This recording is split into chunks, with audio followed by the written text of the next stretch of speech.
ایسی خبر دینی ہے جو اس سے پہلے آپ کو نہیں پتا، بریک کر دیں آپ کے سامنے. ہو سکتا ہے وہ خبر چینج ہو جائے، لیکن اس وقت تک اس کے اوپر بہت کام ہو چکا ہے، اور وہ ہے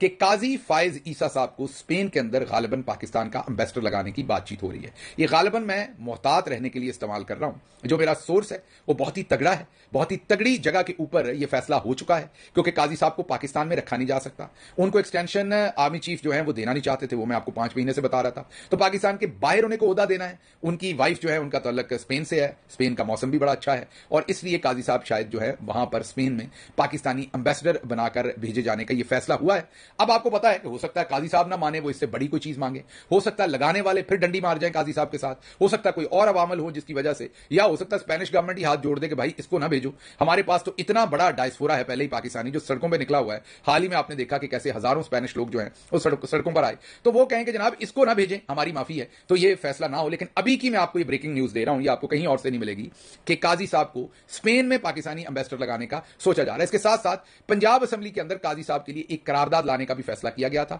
لیکن پاکستان تحریک انصاف کو شاباش بنتی ہے، انہوں نے اس کی مؤثر منصوبہ بندی کی اور یہ بتایا کہ وہ بھرپور قسم کا احتجاج کریں گے اسمبلی کے اندر اور باہر، جس کے بعد یہ فیصلہ کیا کہ قاضی پہلے ہی کنٹروورشل ہے، مزید کنٹروورشل نہ بنایا جائے، اور پنجاب اسمبلی کے اندر ان کے لیے یہ جو ایک قرارداد لائی جانی تھی وہ نہیں لائی گئی.